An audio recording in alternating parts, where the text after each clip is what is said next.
Mga igsoon niya na sa kita karon sa lain na pud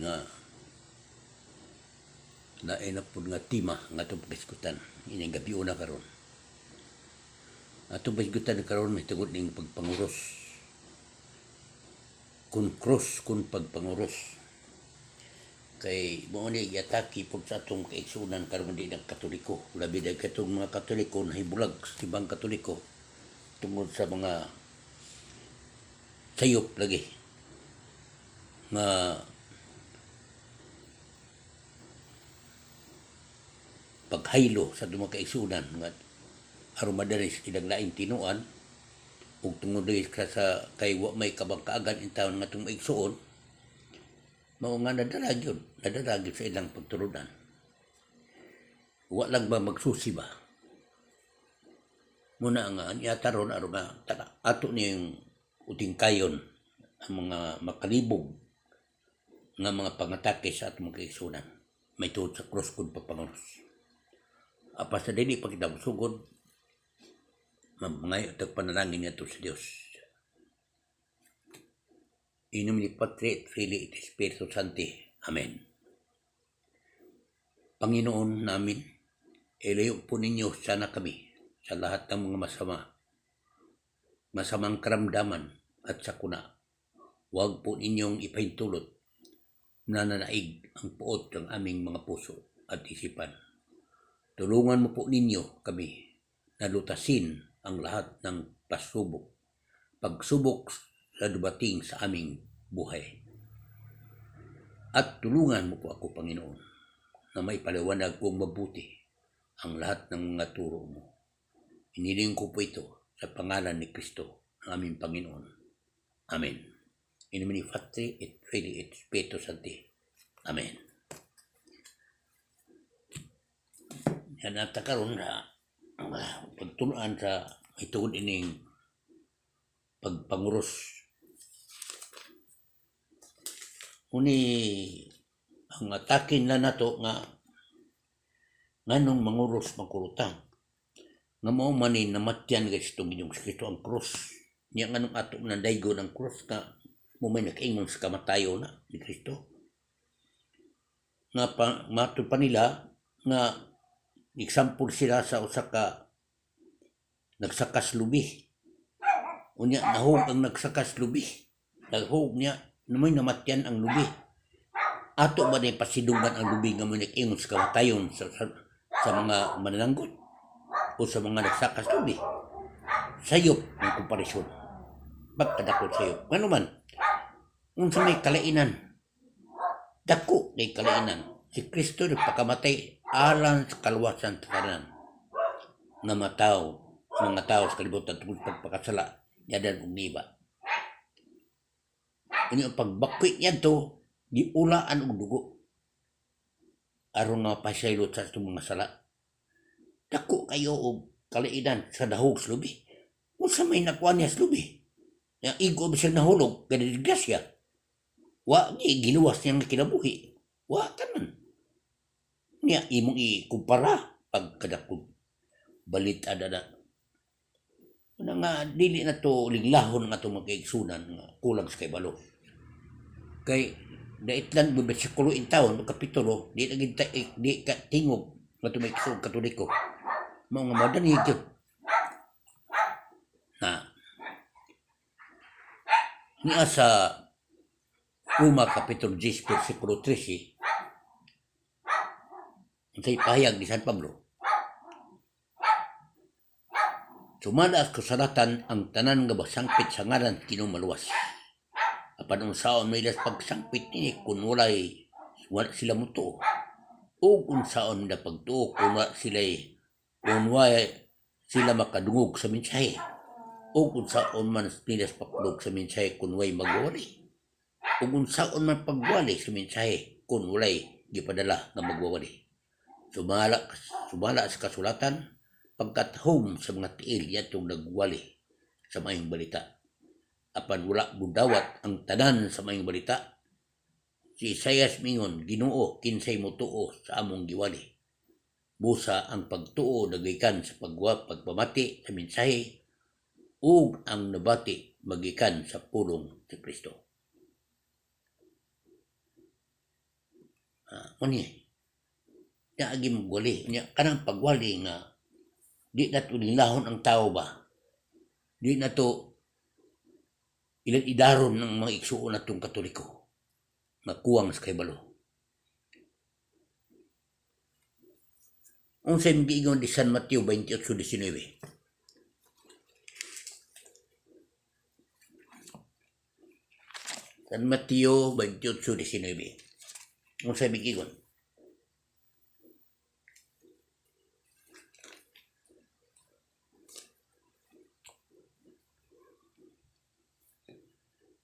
Miduol si Jesus ug miingon kanila, gihatag kanako ang tanang gahom sa langit ug sa yuta. Tungod ini sa inyong pagbalako himoa nga akong mga tinunan na ang tanang katawhan sa tibok kalibutan o bunyagi sila sa ngalan sa Amahan, sa Anak ug sa Espiritu Santo ug tudloi sila sa pagtuman sa tanan nga gisugo kaninyo ug hinumdumi kini. Ako maguban kaniyo hangtod sa katapusan sa kalibutan. Unsa kuno bunyagan sa ngalan sa Amahan, giskutan gyud ang ngalan sa Amahan, ang Anak ug ang Espiritu Santo. Nya unsa man ipatik kami sa atong lawas ni. Ang ngalan sa Amahan sa agtang, sa tiyan, sa Anak, sa Espiritu Santo sa duha ka baga. Purma o cross. Purma o cross. Gani sa Ezekiel Kapitulo 9 versikulo 4 atong makita dinhi nga aduna gi pagmarka niya Ezekiel 9:4. Ninihayunang ang silaw sa imaya sa Dios sa Israel nga diha sa kerubin mikayap ngadto sa pultahan sa templo. Unya gitawag niya ang tao nga nagbistig sa lino ug nagdalag sulatanan ug ingnan siya sa Ginoo. Libuta ang syudad sa Jerusalem ug butangig patik ang agtang sa tanan nga naguol ug nag-agulo tungod sa ilabihan nilad nga mabuhat sa gihimo sa mga lumulupyo nini. Unsay ipatik, patikan ang agtang, unsay ipatik agtang ang formag daw ug cross. Sa Ezekiel sa Jerusalem Bible makita na ito nga daw, ang daw cross man ang forma na. Ipapatik yun sa agtang ang cross. Revelation chapter 7 verse 2-3. Revelation chapter 7 verse 2 and 3. Unya nakita ko ang laing anghel nga may kayab gikan sa sidakan, dala niya ang iksesilyo nga iya sa buhing Dios. Misinggit siya ngadto sa upat ka anghel nga gihatangan sa Dios ug gahom sa pagdaot sa yuta ug sa dagat. Mingon siya ayaw hilabti ang yuta ug ang dagat ug ang atong ug ang kakahuyan hangtod nga ang mga sulugon sa atong Dios kapatikan namo sa ilang agtang ug gisuginlan ako nga napatikan sa silyo ug gisuginlan ako nga ang napatikan sa silyo sa Dios sa ilang agtang 144,000 gikan sa banay sa Israel, sa banay ni Huda 12,000, ang napatikan sa banay ni Asher 12,000, sa banay ni Naphtali 12,000, sa banay ni Manases 12,000, sa banay ni Simeon 12,000, sa banay ni Levi 12,000, sa banay ni Asukar 12,000, sa banay ni Sibulon 12,000, sa banay ni Jose 12,000, ug sa banay ni Benjamin 12,000. Tipang patikan sa agtang kung sa may patik sa agtang ngutong burmag cross. Nya mingon ning uban ngano man lagi nga kanang pagpanguros, pag-iway makanas pag-iway makanas mga demonyo. Musulod ang demonyo simbahan nga manguros mo sa simbahan. Unya makita mo simbahan manguros bang mo.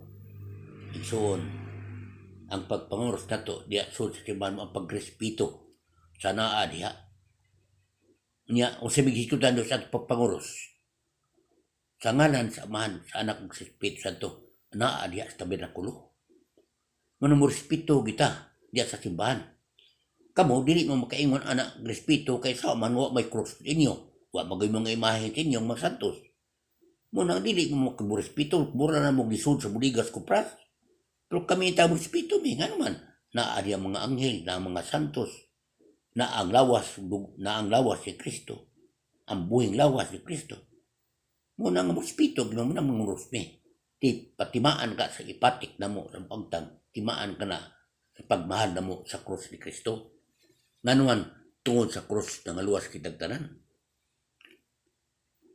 Revelation chapter 14 verse 1 nung sipayag sa nuwan unya nakita ko ang nating karnero na nagtindog sa bukid sa Sion uban sa 144,000 katao kansang mga agtang gisulatan sa iyang ngalan ang ngalan sa Amahan na sa ngalan sa Amahan sulatan sa agtang og narungog ko ang usa ka tingog gikan sa langit nga sama sa dahunog sa dakong pusay og sa sipa nga darigdog ang nadungog kong tingog sama sa huni sa pagtugtog og mga alpa ang 144,000 katao nagtindog atubangan sa trono ug sa upat sa buhing binuhat ug ang mga pangulo nagawit sa bag-ong awit ug walay makamao sa mga awit gawas sa 144,000 nga gitubos gikan sa kalibutan. Unsa man sa 14:1 ngadto 4 nga gipatikan ilang agtang sa ngalan sa Amahan. Nagipatik. Patika mo ni gigan tawag na mo gitawag ni Katolikong cross Zao sa Jerusalem Bible. Números 21:8 unsay atong mabasa unsay basa nato Números 21:8 niya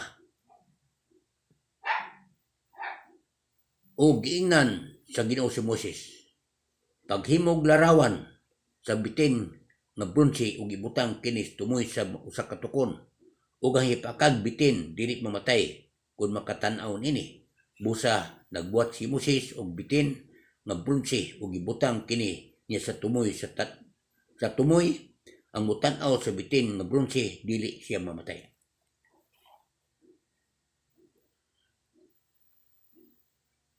Muning parallel pod ganto sa Juan 3:14-15 unsay payag ni sanuan 3:14-15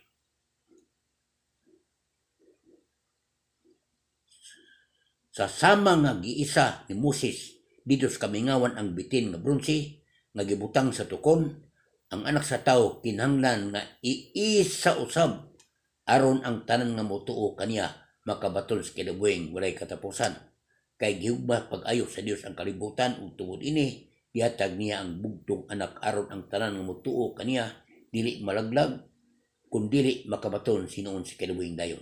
Asa-wasa John chapter 3 verse 14-16. Munay di comparison di parallel munay parallelism nga ingon nga gipatindog ni Moses ang tukon sa ang bitin nga gibutang sa tukon Dios kamingawan si Kristo usab sa samang paagi si Kristo patindugon usab mo nang atong cross ka na ay Kristo na ngay muna itaw paralelism.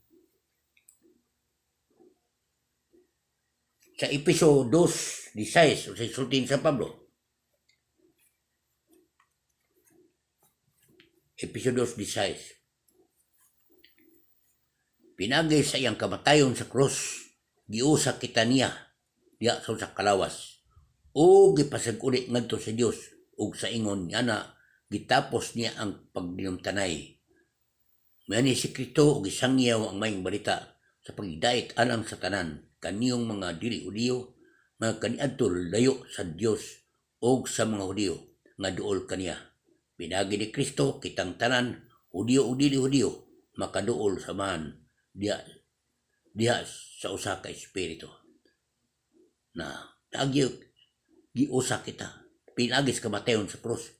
Busa ang krus mo nakapaghiusa ka na to. Hindi nato na di nato daygo na ang krus. Nga mo'y nagluwas ka na to. Tilan. Nya, inyo pagbugal-bugalan. Pugbida. Unsa mang inyong makasing-kasing pagkagahi. Inyong kasing-kasing. Abrehe ang inyong una-una. Ayaw isira. Una may ingon ni San Pablo. Sa 1 Corinto Kapitulo versikulo 18. Unsa pa yung San Pablo? 1 Corinto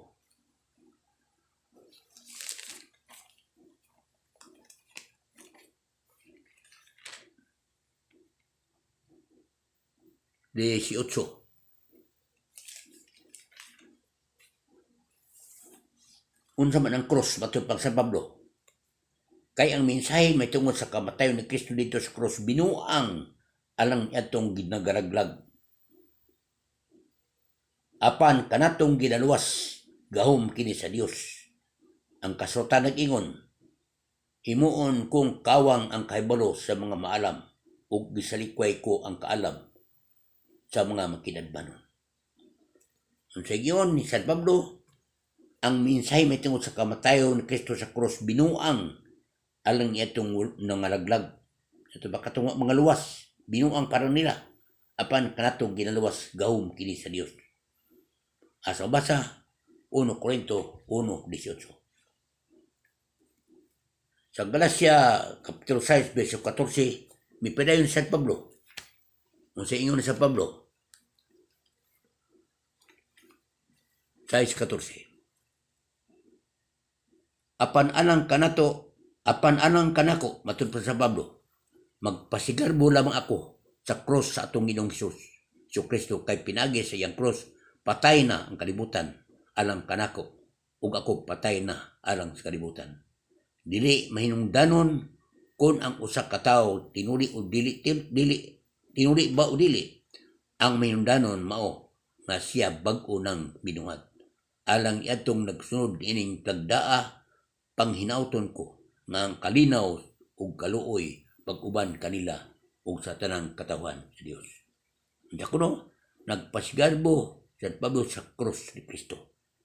Nya kamo dili patilan.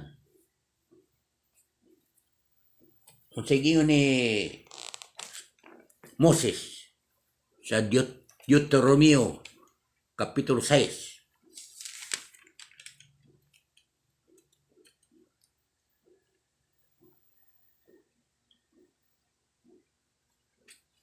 Sais gato sa 9. Ayaw ninyo kalimti kining mga balaod. Giagihatag ko kaniyo. Karon itudlo kini kanunay sa inyong kabataan. Hisguti kini kung anaa kamo sa inyong balay o kung magpanaw kamo o sa dayon sa inyong katulog o sa pagmata ninyo sa buntag. Ibugkos kini sa inyong bukton, ingon nga ilhanan, ug ibutang, ingon nga timaan diha sa inyong agtang. Isulat kini diha sa haligi sa portahan sa inyong balay, ug diha sa inyong mga agianan, inyong mga gaghaan. Unsa ni? Ipatik. Ayaw niyo kalimti, kining mga balaod gihatag ko kaniyo karon. Itundo ni kanoy sa inyong kabataan, hisguti. Kini kunaakan mo sa inyong balay o kung magpanaw kamo sa dayon sa inyong pagkatulog, pagmata ninyo sa buntag, ibugkos kini sa inyong bukton, ingon nga ilhanan, o ibutang ingon sa timaan, diya sa inyong agtang. Isulat kini diya sa haligi sa putahan sa inyong balay o diya sa inyong agyanan. Iyong hanggangan. Mingon mangwas Biblia ang krus. Tilan. Unsa man ni ang krus, unsa man ning hapon man ning krus, duha ka kahoy, ang usa straight, nagtimaan kana mo ni ang message ana mao nga ang tanan gusto ni Kristo nga maluwas kita tanan matud sa bando. 1 Timoteo 2:4. 1 Timoteo 2:4 nga gusto sa Dios nga maluwas ang tanan. Mga kanang kahoy gipatindog straight para langit yun na. Pero unsa may nakaingon dito kapuntas langit tungod anang babag. Kanang babag, unsa man babag? Kanang cross nga mo'y makababag na to kundi kita maghidulsol og mga pasaylos sa mong kasalanan. Dili ta makaraos dito. Muna na babag. Nga aron pagtangtang anang babag, kinahanglan kumpisal ka. Aron pagwagtang sa mong sala, aron pagpasaylo sa mga sala. Aron makanto ka sa langit. Humana itong tema, sa cross, salamat. Magampo na ta, sa di pa ta magtapos, ato nang himo ng mga pagampo. Panapos ng pagampo. Inuni Patrit, Pilit, Espiritu Santi. Amen. Saint Michael the Archangel, defend us in the battle, be a protection against wickedness and snares of the devil. May God rebuke him, and we humbly pray. And do thou, Prince of the devil host, by the power of God, cast away Satan and all devil spirits who prowl about the world seeking the ruin of souls. Amen. In nomine Patri, Filii, Espiritu Sancti. Amen. Salamat, may gabi kaniyong tanan, o ginaot nga inyong subaybayan di atong tulumanon aron nga madungagan ang inyong pagtuon sa balaang kasulatan. Salamat. Bye-bye.